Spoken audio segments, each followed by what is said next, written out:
I'm Leo Finnegan. I was born in a little place called Stokoe on my grandparents' farm, December 13th, 1933, and I'm here with my wife, Maureen, who I met in high school in Belleville at St. Michael's. And we moved here in 1960. I had a job at the cement plant as a kiln burner. During my time as an hourly employee, I was also president of the union. I spent 5 years as an hourly employee. Then they made me a shift foreman, production superintendent, then a general superintendent, and then the plant manager. You know, my father got sick and driving a school bus and said, you should get your bus license. So I started to drive as often as I could, you know, working shift work. So I had to work a week of days. And Leo came through like he always does on his daily walkthrough of the mill building. And I was kind of grumpy with him. And he left, and a few minutes later my supervisor came over and he said, Leo wants to see you over in his office. So I walked over. He said, you seem to be struggling and having a bad day. And I said, well, I am, and I explained to him. So he said, we're giving you a 2-week leave of absence. And I said, oh, Leo, I can't do that. I said, you know, I've got 3 kids at home and a mortgage and everything else. He said, I didn't tell you weren't getting paid. Leo Finnegan, I'm really happy to have you here. Congratulations. Thank you. I spent 39 years of my life here. I've learned a lot from you, that's for sure.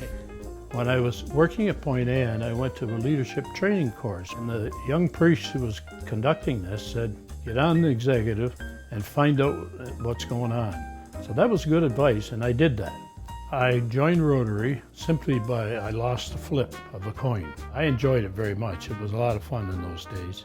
It's a good club, and they've done very well.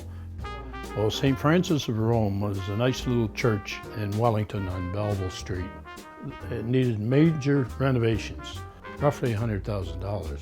Well, we didn't have $100,000. One Sunday morning, I was getting ready for church, and I thought, I'm going to call Lyle Van Cleef, and he's chair of the Parrott Foundation. And I said, Lyle, do you give money to churches? And he said, yes, we have. Well, I'll send you an application.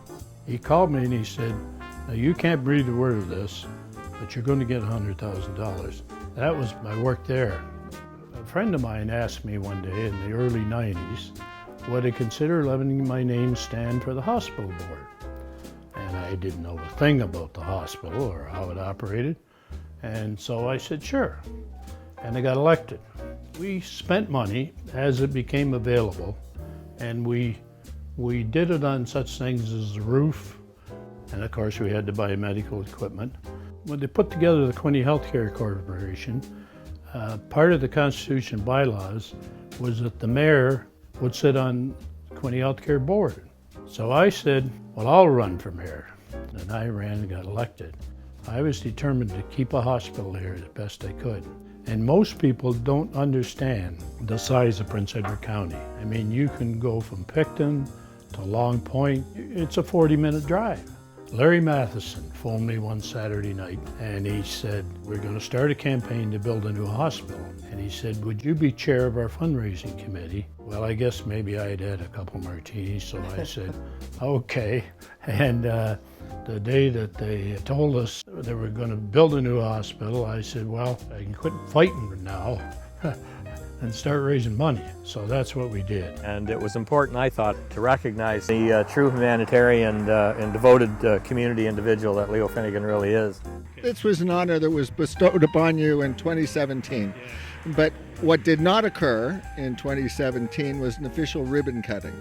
It's a great honor to belatedly cut this ribbon to commemorate Finnegan Drive. And then we let it fall. There we go. Very good. Very good. So congratulations. Many people have been very generous. If somebody gives a donation, we send them a letter of thank you, and we also call them. And I think I've called 300 people. Almost weekly, there's a picture of a young girl who just gave $1,000, and you see a lot of that. We can give on a monthly basis, make a contribution to not have it hurt. The present hospital has lived its life. I look forward to the new hospital opening, and the architecture will be new, and so the doctors and nurses can have equipment to work with, and it doesn't last very long. The equipment to run the hospital has to be raised by the foundations. I've got the good fortune in my life now that I know the people I can go to. On behalf of the municipality, we owe you an incredible debt of gratitude for your leadership and role in getting Prince Edward County Memorial Hospital rebuilt. Well, thank you, Steve. I love Prince Edward County. It's a place where people cared for you and you cared for them. The scenery and the beauty of the place, you can't beat it. If I see something needs to be done, well, can we do it? Can we make it happen? Makes me feel good that you can do it. So that's where I'm at.